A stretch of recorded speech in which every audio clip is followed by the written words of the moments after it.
పశ్చిమ గోదావరి జిల్లా ఉండి మండలం వెలివర్రు గ్రామంలో వేంచేసి ఉన్న శ్రీ వీర పేరంటాలమ్మ అమ్మవారి చల్లని ఆశీస్సులు ఉంటే ఎమ్మెల్యేగా త్వరలో వస్తా అమ్మవారిని దర్శించుకుంటానని డీసీబీ చైర్మన్ వైకాపా నియోజకవర్గ ఇన్ఛార్జ్ పివిఎల్ నరసింహరాజు అన్నారు. ఉండి మండలం వెలివర్రు గ్రామంలో వీర పేరంటాలమ్మ అమ్మవారి నూతన కమిటీ చైర్మన్గా గాదిరాజు వెంకటరాజు, సభ్యులుగా ముదునూరి వీర్రాజు, కల్లేపల్లి రామచంద్రరాజు, ముత్యాలపల్లి అర్జునరావు, పిచ్చేటి జేజేశ్వరి, గుబ్బల సత్యవతి, ఎన్ని దమయంతి, నల్లూరి గంగారత్నం, తలపల సెంచులక్ష్మి, కాళ్లకూరి సురేష్ కుమార్ తదితరులతో కూడిన కమిటీ ప్రమాణ స్వీకార కార్యక్రమం పివిఎల్ నరసింహరాజు ఆధ్వర్యంలో ఘనంగా నిర్వహించారు.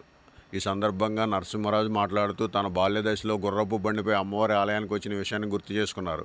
ఎంతో ప్రాధాన్యత కలిగిన ఆలయ కమిటీలో చైర్మన్గా పనిచేసిన కల్లేపల్లి సతీష్రాజు, మంతిన రంగరాజుల కృషితో, దాతల సహకారంతో ₹1 కోటి అభివృద్ధి పనులు జరగడం శుభపరిణామం అన్నారు. మాజీ చైర్మన్ కల్లేపల్లి సతీష్రాజును ప్రత్యేకంగా అభినందిస్తూ ఆలయ ప్రగతిలో కీలక భూమిక వహించడం అభినందనీయమని అన్నారు. ఈ కార్యక్రమంలో MPP Indukuri Srihari Narayanaraju, AMC chairman Bokka Venkateswarlu, గ్రామం మాజీ ఉప సర్పంచ్ ముదునూరి కొండరాజు, చిలుకూరు సర్పంచ్ ముదునూరి వెంకట సోమరాజు, మాజీ సర్పంచులు ముదునూరి సేన సత్యనారాయణ రాజు, సానబోయిన దుర్గారావు, మంతెన వీర్రాజు తదితరులు పాల్గొన్నారు.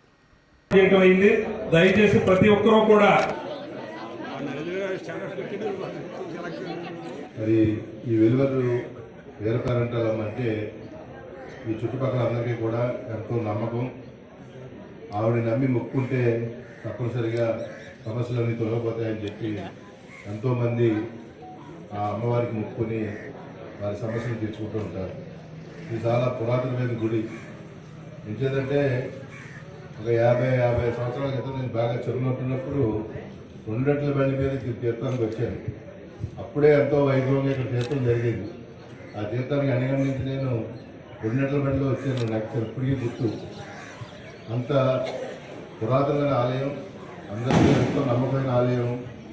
మరి అది రోజు రోజు అభివృద్ధి చెందుతూ మరి ఈరోజు ఎవరైతే భక్తులు మరి దాతలు ఉన్నారో వాళ్ళందరూ కూడా ₹1 కోటి పైన ఖర్చు పెట్టి ఎవరైతే భక్తులు మొక్కులు తీసుకుంటారు ఇక్కడికి వస్తారో వాళ్ళందరికీ సౌకర్యంగా ఉండటం కోసం ఇంత చక్కటి షెడ్యూల్ నిర్మించి భక్తులకు అందుబాటులో తీసుకొచ్చినందుకు ప్రతి దాతకి కూడా పేరు పేరున ధన్యవాదాలు తెలియజేసుకుంటున్నాను. చాలామంది దాతలు ఉంటారు. దాతలు అందరికన్నా పూలు ఎన్ని ఉన్నా దండగట్టి కూడా ఉండాలి. ఆ దండగట్టినోడే మన సతీష్. ఈ దాతలందరినీ ఏరుకొని వాళ్ళ దగ్గరికి వెళ్ళి వారికి ఇలా చేస్తున్నాం మీరు సహకరించమంటే అందరూ కూడా సహకరించారు. అయితే ఇంతమంది ఒకసారి కలిసి రావడం కుదరదు. కాబట్టి వాళ్ళ ఉద్దేశం కూడా ఉండదు. ఎవరి వ్యాపారాలు వాళ్ళు ఉంటారు. ఏదో వెళ్తే ఇలా వచ్చినప్పుడు అమ్మవారిని దర్శించుకుందాం అనుకుంటారు, కానీ ఏదో చేయాలని ఉండదు. కానీ ఆ ఐడియాని తీసుకుని అందరినీ కలిసి ఇలాగ చేద్దాం అనుకుంటున్న ఒక మంచి కార్యక్రమం అంటే కూడా దాతలందరూ కూడా చాలా బాగా ముందుకు వచ్చి చాలా సుందరంగా దీన్ని నిర్మించుకున్నారు. ఇది యాక్చువల్గా మరి దేవాదాయ మంత్రి గారి చేత ఓపెన్ చేద్దామని నేను చాలా కాలం నుంచి పెండింగ్ పెట్టుకున్నాం. కానీ ఇప్పుడు ఎలక్షన్ సమయం ఇవ్వడం వల్ల వాళ్ళు కూడా బిజీగా ఉండటం వల్ల ఆ టైం కుదరక మళ్ళీ ఎలక్షన్ కోడ్ వస్తుందనే ఉద్దేశంతో దీన్ని ఈరోజు ప్రారంభించుకోవడం జరిగింది. చాలా సంతోషం. మరి ఇంతకుముందు సతీష్ కానీ రంగరాజు గారు కానీ ఇంకెవరెవరు దీన్ని చైర్మన్గా చేశారు. అందరూ కూడా గుడి డెవలప్మెంట్కి చాలా కష్టపడి పనిచేశారు. అలాగే మరి వెంకటరాజు గారి చైర్మన్షిప్లో కూడా గుడి మరింత అభివృద్ధి చెందాలని, దానికి మా సహకారం ఎప్పుడు ఉంటుందని చెప్పి కొత్త బోర్డు కూడా తెలియజేస్తున్నాం. చాలా సంతోషం. ఇది ఎవరో ఊహించింది, ఎప్పుడు కూడా ఎవరో అనుకుంటారు ఇక ఇక్కడ ఇంత మంచి నిర్మాణాలు జరుగుతాయి, అందరికీ అందుబాటులో ఉంటాయనే ఆ విషయం ఎవరు ఊహించుండారు.